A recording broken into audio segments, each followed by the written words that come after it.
Recording in progress.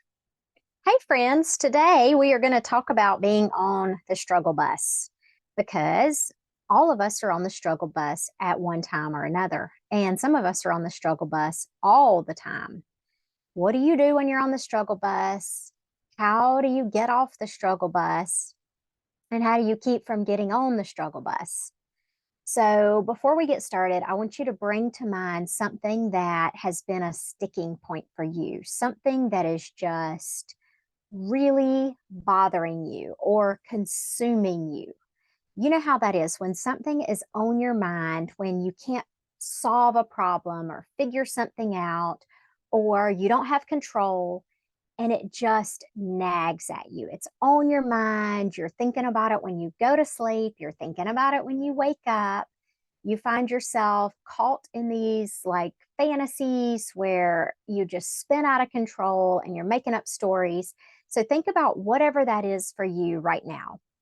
For me, it is parenting. I have a really hard time letting go of control, and my kids are now 11 and almost 16, and I am realizing that I have very little control, at least over the 16-year-old. I still have some control over the 11-year-old, but it's not the same as when they were two and I could just put them down for a nap. So think about whatever that is for you. For a lot of you, I know it's your relationships. I know it's your job. It may be, aging parents. So think about whatever it is that is your area of your life that you are just sort of consumed with right now. You're on the struggle bus. All right, I'm coming back to that. When my husband and I first started dating, our very first date, he put me through the retest. And I didn't know this until months later when he told me that I'd passed, or I at least passed good enough to have him keep calling me. The three tests were number one, he picked me up in his dad's old farm pickup truck.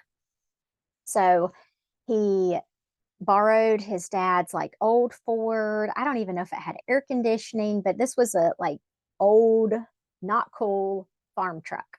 Now it may be considered vintage and cool, but back then it was not. And I had heard that he drove a Jeep. So I was expecting him to pick me up in his cool Jeep. In my head, like the whole Jeep thing sort of went with his image of who I thought he was. So when he picked me up in this old farm truck, I was like, okay. But apparently I passed that test. So he was sort of watching me. He said to see if I would turn my nose up, would I still want to go out with him if he drove this truck? And I did. So he picked me up, got in the truck. I did not pass the second test. The second test, apparently, after he opened the door for me, I was supposed to slide over and open the door for him, or I don't know, unlock the door maybe. I don't remember what it was. Back then, there were manual locks where you had to actually pull up on the little lock thing. So what probably happened was he got out at my apartment, locked the door, picked me up, opened the door on the passenger side for me, and I was supposed to lean over and unlock the door for him. Well, I failed that one. The third test, he took me to this hole in the wall bar called Georgia Bar. It's no longer there. I think it closed like 2 years ago. But this was a hole in the wall.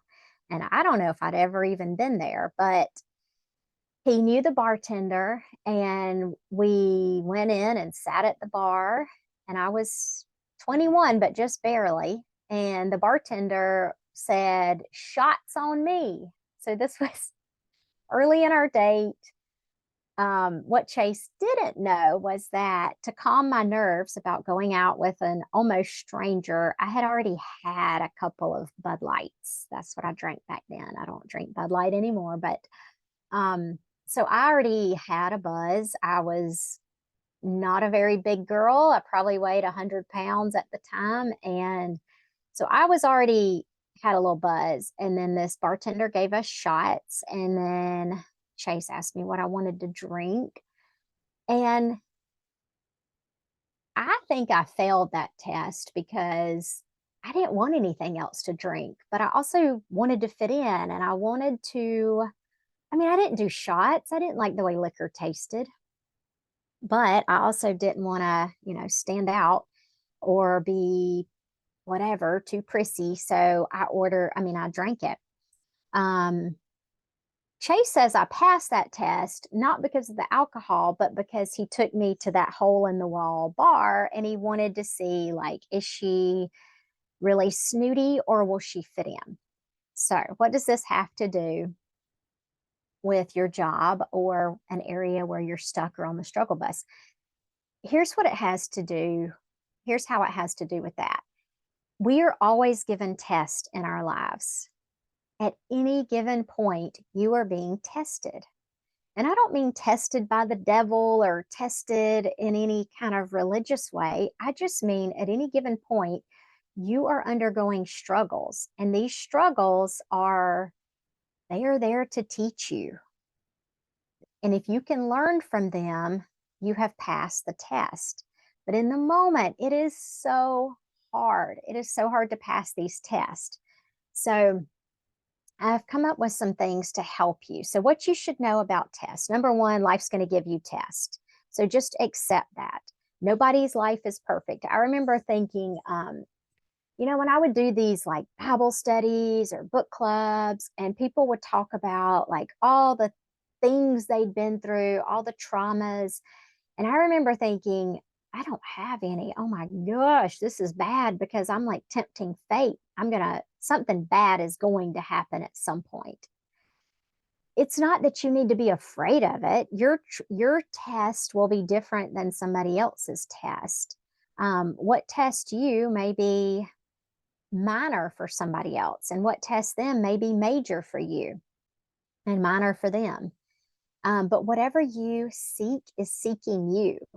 So think about that. If you are lonely, that's going to be, if you need to work on connection, you're going to be faced with something like loneliness. I experienced this when I first moved to college.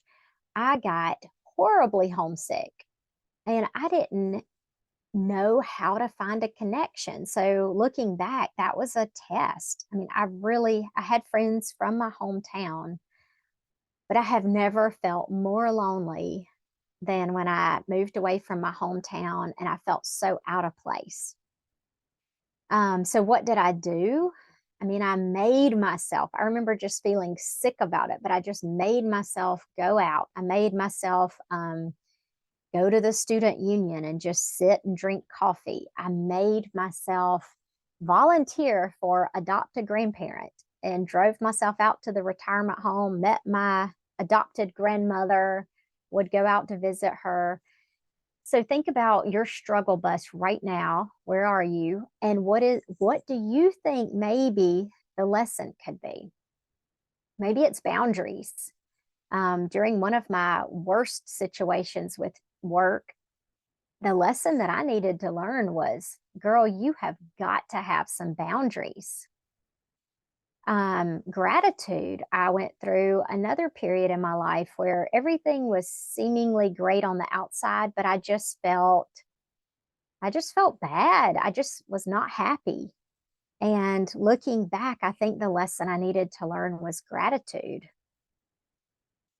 So, you also, number two is you don't have to score perfectly. So, whatever it is that you're struggling with, you do not have to have a perfect score.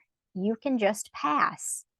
My daughter has started middle school, and this, for the first time, she's getting actual grades. In elementary school around here, they do like a P for progressing or a D for distinguished.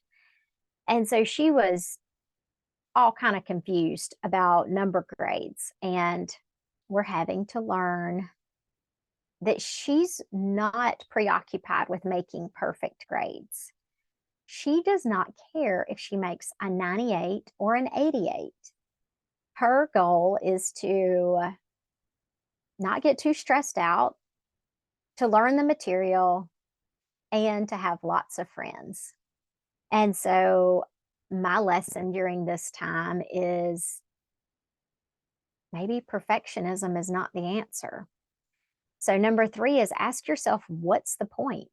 You're on the struggle bus. Whatever you're going through, what do you think the point is? Like, is the point to make perfect grades?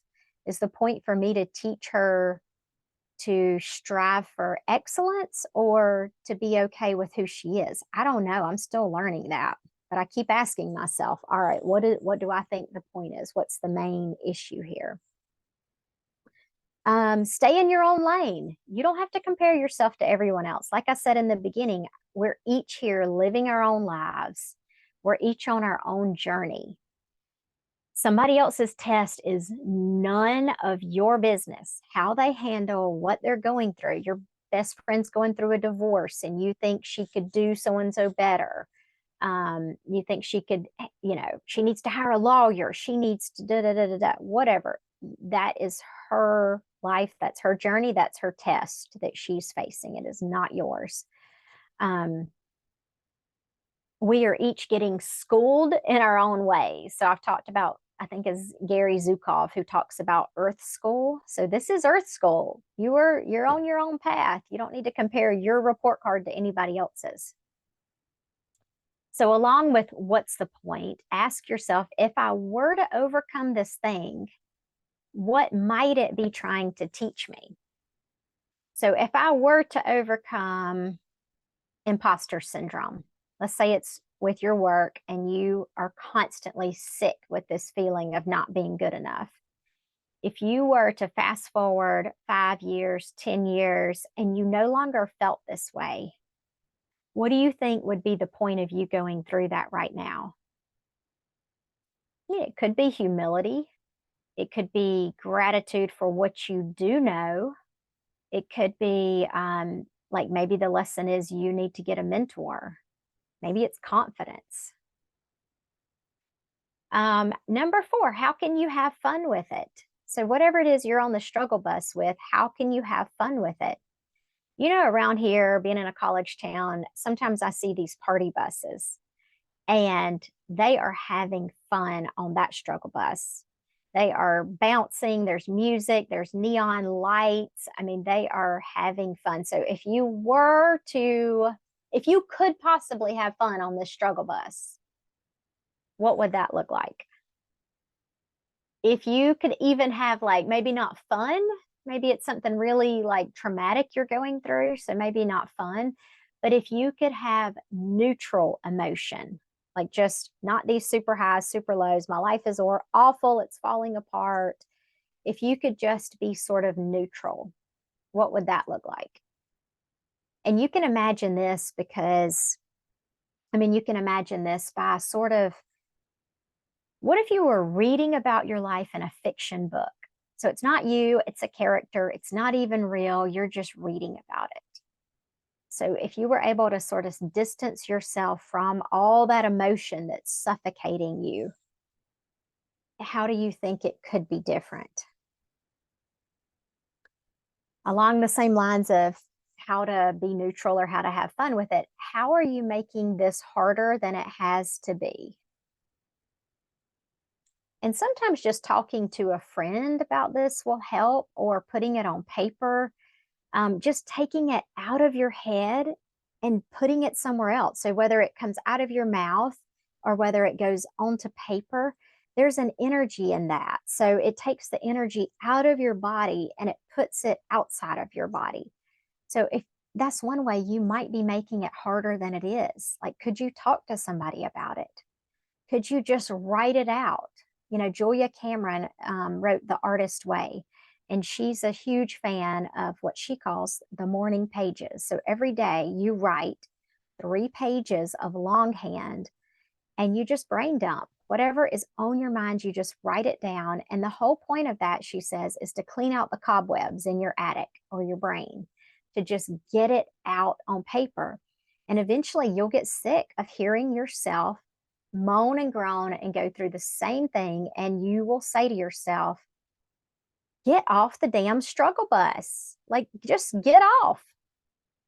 Yesterday, Eli told me, my son, he runs cross country and his high school is right by UGA campus. And so the UGA student bus drives around and it'll go sometimes the same route that he's going as he jogs.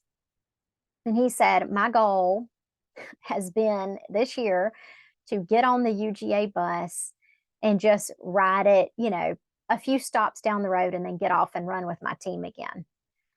And he said he got on yesterday. He timed it just right. So the doors opened as he was getting out, and he got on the bus. And they don't ask for an ID. It's free. If you, I think this is the case, it's free if you live in our town, college town. And so he gets on the bus and he's like congratulating himself, like, you did it. And the driver said, you have to have a shirt on, man. And he'd taken his shirt off to run cross country. So in that case, he had to get off the bus. But at some point with these morning pages or with talking to somebody, like even with therapists, I've gotten to the point where I'm like, I just don't want to go talk about my problems anymore. I am sick of hearing myself complain. I'm sick of being sick and tired. So by getting it out of your body, you are going to eventually get to the point where you're at the next step, which is where you're ready to move forward. Okay, ask yourself, I think this is number 6. So ask yourself, whatever it is you're dealing with, how are you reacting emotionally? So this may be the test. Are you shutting down? Do you become a turtle and you completely shut down? So maybe the lesson for you is learning to open up, to be emotionally available, to share your emotions. Are you falling apart? Are you just completely falling apart? Are you filling up this need with other things? Like, are you eating too much? Are you like me on that first date and I was nervous? I was on the struggle bus with anxiety over my date with this stranger. And so I reacted with alcohol, with drinking. If you were the brave one or the calm one, if you were to change your self label, like whatever you think of yourself as, how might it change the outcome? So a lot of us stay on the struggle bus because it's our story. It's like we're used to it. I'm the bad mom or the victim or the one who's never going to be happy in her job. Whatever that story is, like it is comfortable. It's like wearing your old comfortable house coat and you don't want to take it off because it's what you're used to. I had a kid I saw for a wart the other day, and he has a couple of siblings, and his mom said, you know, usually your brother's the brave one, but today you were the brave one.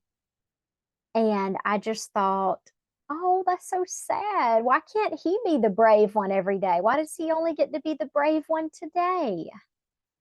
So, what if you were the blank one, whatever it is that you feel like you're lacking, like the calm one? You don't have to always be the one, the drama queen. You don't always have to be the shy one. You don't always have to be whatever it is you've always been. You get to rewrite the story. So before you do that, just imagine like what would your life look like if you weren't the whatever one. So if you could change your self-talk, if you could change that label that you have worn proudly for years without maybe even realizing it, how would that change? Okay, the other thing I want you to think about is how could whatever you're going through help somebody else who's going through it a year from now, 2 years from now? And that sort of takes you out of your situation too and makes you think about, well, I would tell them this, or I would, tell them not to do what I did. So think about it that way. Think about connecting with somebody who's already been through what you're going through. Who's somebody who's wiser, older, more experienced than you? And could you just reach out and say, hey, I just wanted to pick your brain. I'm going through this. And that's why I help people with burnout, because it was such a lonely, really hard time for me. And I felt like I was the only one who was going through it. I was the only one who didn't love her job. I was the only one who didn't know how to get out of this situation. I felt trapped. So that's why now I try to be honest and share my stories and help people who are going through it. you should consider testing yourself on a regular basis. So if you're not going through a struggle right now, first of all, not sure why you're listening to this because most of my listeners are going through stuff right now. Maybe you're in denial. But if you aren't going through anything, consider testing yourself. Make it a game. Like get out of your comfort zone. Put yourself in a situation where you're like, oh gosh, this does not feel comfortable. Like sign up for a poetry slam or on our date this past weekend, guess where Chase took me? A pool hall. And this was not a cool pool hall where like college kids were hanging out. This was like a kind of a rough part of town and it was locals and I did not feel like I fit in. We walked into this place and all the heads swiveled and everybody turned to look at us. And he had not told me where we were going. So I felt like I was dressed inappropriately. I mean, I felt highly uncomfortable. And as I watched myself on that struggle bus, guess what I wanted to do?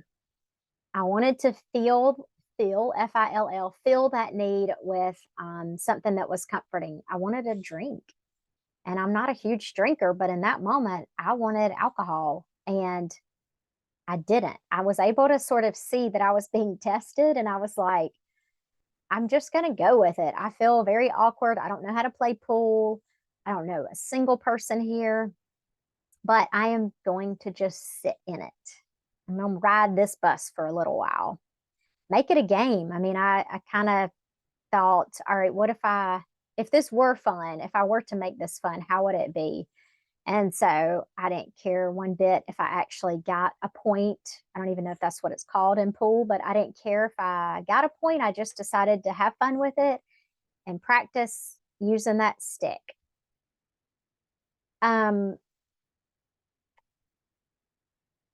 Check your reaction like on a regular basis. Think back over your day. Think about how you were tested that day and how did you react. So I had a patient not too long ago that I still can't put my finger on what it was, but this patient was very argumentative and disagreeable. And it irritated me so much. And so I still don't really know what it was, but later that day I was like, you know what? That was kind of a test. Did I pass? I don't know. I didn't get a perfect score, but I think I did pass. I didn't bite, as they say, like I didn't get irritated back. But I just noticed. So I would say that was a win. So just notice your reaction. What kind of a person would I rather be? I think I'd rather be more zen, more unaffected by what other people are putting out, their energy. So just reflect on that. Like every day, see if you can sit quietly and just kind of think about when you were tested during that day, how you reacted, what kind of a person do you want to be next time or in the future? And let me know what kind of test you're facing right now. And if you want me to help you to be that person who asks you the hard questions and sort of reflects back to you what's going on, I'm happy to do that. So reach out. My email is hope.cook@gmail.com, or you can go to my website, coachhopecook.com.